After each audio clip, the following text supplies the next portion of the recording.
Allez, on va se balader à Sanary aujourd'hui. Il y a peut-être, en ce début d'année, quelque chose d'étrange qui se passe avec la notion de couple. Et cette impression de bizarre, cette impression d'étrange, tu l'as peut-être au fond de toi. T'as comme un espèce de goût amer ou un malaise que t'arrives pas forcément à définir. Le problème de la crise du couple, de l'engagement, de l'amour en France, je dirais pas que c'est un grand effondrement, c'est quelque chose, à mon sens, qui est beaucoup plus discret. Tu sais, dans ta salle de bain, quand tout fonctionne, t'y penses pas. Et puis un jour, un tuyau saute, il y a un problème, et tout d'un coup, ta salle de bain devient une œuvre d'art contemporaine. Elle est belle, mais elle est inutile. C'est le genre de choses qui, lorsque ça marche, est invisible. Et quand ça s'arrête, tu réalises tout ce que ça t'a apporté. Pour l'électricité, c'est pareil. Quand ça marche, c'est invisible. Et c'est quand ça marche plus que c'est la catastrophe. Pour l'amour, c'est exactement pareil. Tant que ça fonctionnait, on ne se posait pas la question. Et puis un jour, ça s'est cassé. Un jour, tu regardes autour de toi et tu te rends compte que plus personne ne sait vraiment ce que être en couple signifie, ce que ça veut dire. Et tu as l'impression que les gens sont comme une espèce de foule de zombies, un peu hébétés, et on se pose la question de comment on fait maintenant, comment on se rencontre, où est-ce que je peux rencontrer un homme bien, où est-ce que je peux rencontrer une femme bien. Mais au fait, c'est quoi un couple? Comment ça marche? Ça sert à quoi? Les gens sont perdus et réellement courent dans tous les sens. Ils essayent de faire refonctionner le système comme avant. Parce que, pour rappel, le couple, avant, ça marchait. Aujourd'hui, c'est cassé. Et ce qui est troublant, c'est que on a toujours besoin d'amour. Aimer, c'est quelque chose qui est sain, c'est le signe que tu es en bonne santé, mais c'est le couple qui est cassé. Et ne vous méprenez pas sur mes intentions, je prône le couple et je prône aussi l'amour. Bonjour, c'est Antoine, peut-être que tu ne me connais pas, et aujourd'hui je te propose juste une chose, c'est qu'on aille se balader ensemble pour comprendre ce qui s'est vraiment passé. Alors, je te parlais de ta salle de bain, ça t'a peut-être fait sourire juste avant. La salle de bain, c'est une chose, c'est vrai que mieux vaut que ça marche. Mais l'amour, c'est pas que une salle de bain, c'est beaucoup plus que ça. C'est un quotidien à deux, c'est la personne avec qui tu vas te lever le matin, te coucher le soir, c'est celle avec qui tu pars en vacances, c'est tes projets, c'est même tes enfants, ta descendance, c'est probablement aussi ton identité.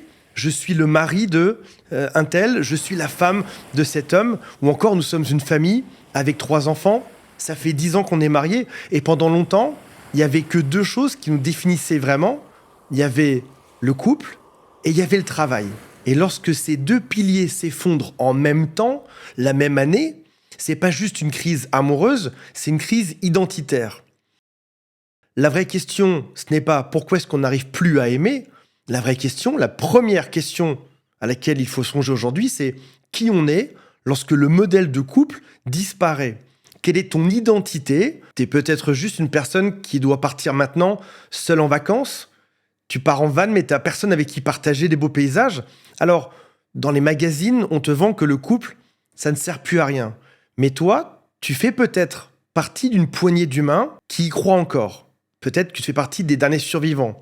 De ceux, par exemple, qui ont des valeurs de couple, qui aiment ça, qui trouvent ça dommage que ça s'arrête. Pour comprendre aujourd'hui comment faire pour s'en sortir et garder ces belles valeurs, il faut déjà comprendre comment est-ce qu'on en est arrivé ici. Le couple s'est détruit de manière douce, lentement, un pas après l'autre. Ça s'est abîmé un peu comme s'abîme le genre de choses auxquelles on prête même pas attention. Les choses qu'on regarde pas dans notre quotidien. Il n'y a pas eu juste un événement, il y a eu une accumulation de choses depuis des années. Peut-être que ça a commencé quand tu étais jeune par le divorce de tes parents ou d'un oncle lointain. Et puis peut-être que plus proche de toi aujourd'hui, c'est des amis qui se séparent et on trouve ça normal. Ou encore une relation que tu as vécue dernièrement où tu t'es dit « et si on s'autorisait à aller voir ailleurs ?» Peut-être que c'est aussi une application de rencontre qui était censée t'aider à te remettre en couple, mais qui a fini par te rendre fou. Ou encore, dans cette accumulation de choses qui a détruit le couple, c'est peut-être tes potes qui te disent « sois célibataire, c'est génial ». Sans t'avouer que le soir, quand ils rentrent chez eux, avant de s'endormir sur leur oreiller, ils pleurent. Parce que la seule chose qu'ils rêveraient d'avoir, ce serait les bras de quelqu'un avec qui ils seraient en couple.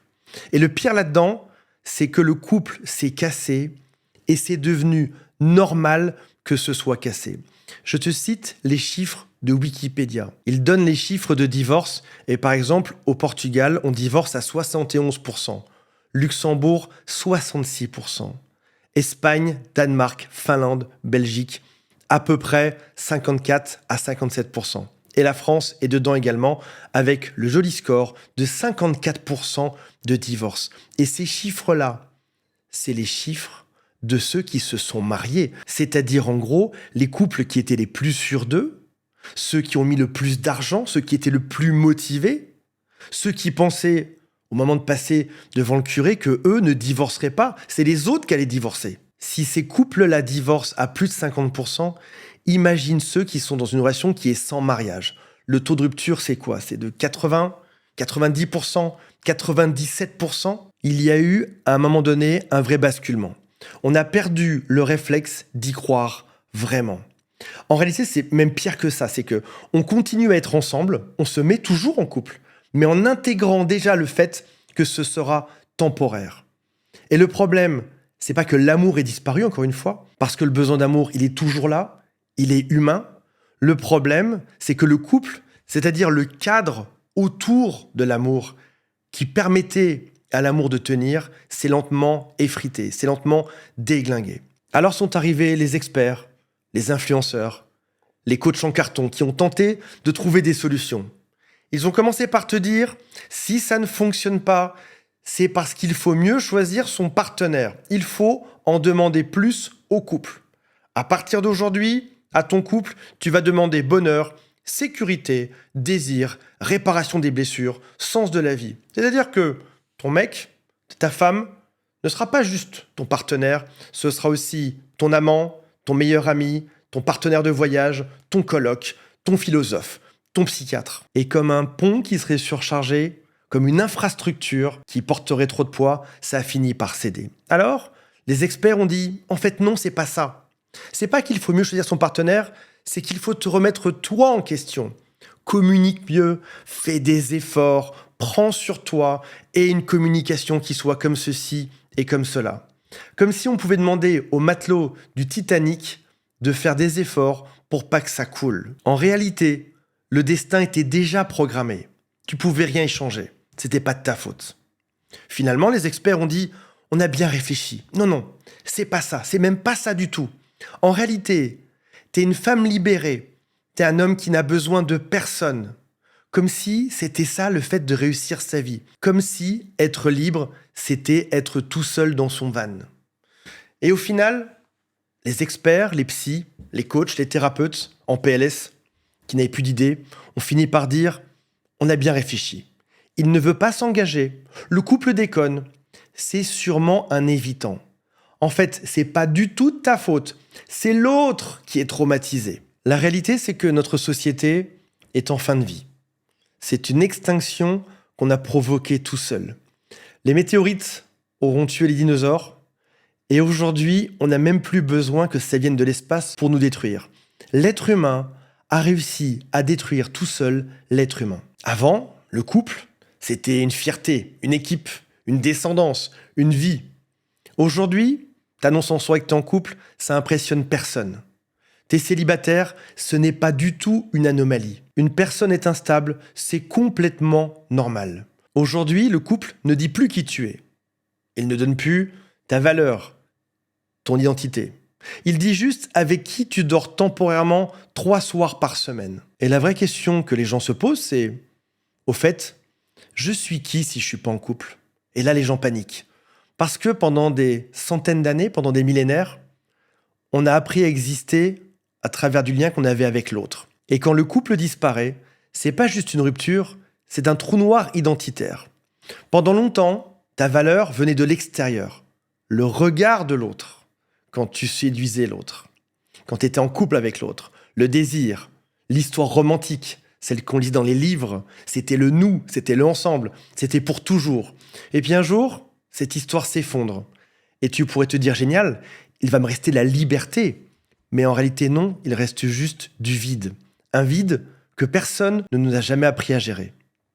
Et ce qu'on vit aujourd'hui, c'est une espèce de grande gueule de bois. C'est un sevrage. Le sevrage de l'amour pour toujours. Le sevrage de l'amour qui répare. le sevrage du couple comme objectif de vie. Alors, parce que t'es malin, parce que t'es maligne, peut-être que tu te débats encore, peut-être qu'il reste un peu de vie en toi. Tu te dis, personne n'y croit, mais moi je vais me battre, moi je crois en soi. Et t'as cherché peut-être une solution pour remédier à ça. Par exemple, tu t'es dit, je vais modifier mes critères de recherche pour la prochaine personne. Un homme plus grand ou plus intello, une femme plus mature. Je vais prendre une blonde à la place d'une brune, un intello à la place d'un artiste. T'as peut-être mis des théories en place dans ta tête. Ou peut-être que tu te dis, il suffit juste que j'aille sur un site de rencontre et que je mette plus d'efforts là-dedans. Ou encore tu te dis, j'ai peut-être juste pas eu de chance toutes les fois précédentes et le prochain sera le bon parce que je garde espoir sans réaliser que le Titanic coule. Ou peut-être que cette dernière flamme en toi vacille et s'est éteinte et tu deviens méfiant de l'amour. Tu te dis peut-être que finalement je dois me résigner à être célibataire. Ou encore que le souci, ce sont tous les hommes, ou toutes les femmes, ou la société moderne, ou le monde occidental, parce que c'est sûrement mieux ailleurs. Qu'il te reste une flamme vacillante, ou pas, si elle s'est peut-être déjà éteinte, arrête cette course quelques instants, avec moi le temps de cette vidéo. Respire profondément. Prends de la hauteur, voilà. Tu inspires doucement, et tu expires. Tu relâches tes épaules. Tu deviens comme un oiseau, tu regardes de tout en haut cette société qui sombre. Maintenant, tu es capable d'observer tous ces gens qui vont dans tous les sens. Et tu comprends que la mort du couple, c'est pas un bug temporaire. C'est la conséquence logique d'un monde qui est devenu incompatible avec de la stabilité, de la patience. C'est pas que le couple est devenu trop exigeant, c'est juste qu'aujourd'hui, c'est plus le modèle. Dans d'autres domaines, par exemple, la culture n'est plus le modèle. TikTok remplace la lecture aujourd'hui. Mais tu fais partie peut-être de ceux qui se disent que t'as pas envie que ta culture soit sur TikTok. Peut-être que tu fais partie de ceux qui aiment encore acheter des livres, qui aiment encore réfléchir par eux-mêmes. T'es peut-être celui qui n'est pas comme tout le monde. Maintenant que t'es tout en haut, voici la partie que tu observes. Tu réalises que dans tous les mondes qui s'effondrent, il y a toujours deux types de personnes. Il y a ceux qui suivent le mouvement comme des moutons. Le couple s'écroule, la société s'abrutit. Ils vont faire exactement comme tout le monde. Et puis, il y a ceux qui résistent. Par exemple, même si tout le monde est sur TikTok, tu peux être celui qui pose son téléphone et qui va acheter un livre. Ce sera ça, ton acte de résistance. Ou encore, même si tout le monde délègue sa pensée à l'IA, si les gens n'arrivent plus à réfléchir, peut-être que tu fais partie de ceux qui réfléchissent encore. Et aujourd'hui, même si tout le monde te dit que le couple est dépassé, parce que c'est trop compliqué, trop risqué, tu es peut-être celui qui décide que ça en vaut encore la peine, qu'on peut encore lutter. Et tu vas rencontrer d'autres survivants qui y croient également. Et si tu y crois, c'est pas que t'es naïf ou que t'es ringard, c'est parce que tu fais un choix conscient, par volonté, parce que t'es un survivant dans un monde de zombies. Parce que oui, aujourd'hui, être en couple, c'est devenu un acte militant. C'est un acte de résistance dans un monde qui valorise le jetable, le provisoire et l'évitement émotionnel. Parce que c'est ça aimer vraiment. C'est ça s'engager vraiment. C'est tenir même quand c'est inconfortable. Et ça fait toi un survivant, un des derniers. Alors je dis pas que tout le monde doit être en couple tout le temps. Je dis autre chose. Je dis que si tu choisis la valeur couple, choisis-le en adulte debout. Non pas comme un refuge contre la solitude, mais pour créer une équipe face au monde. Former une équipe stable, incarnée, consciente, c'est rare, c'est précieux. Alors non, le couple n'est pas mort. Il est devenu un choix pour ceux qui refusent de disparaître doucement. Et si t'es resté jusqu'ici dans la vidéo, et si ce que je t'ai dit t'a touché, ce n'est pas parce que je t'ai convaincu, c'est parce que quelque part, au fond de toi, tu fais déjà partie de ceux qui résistent.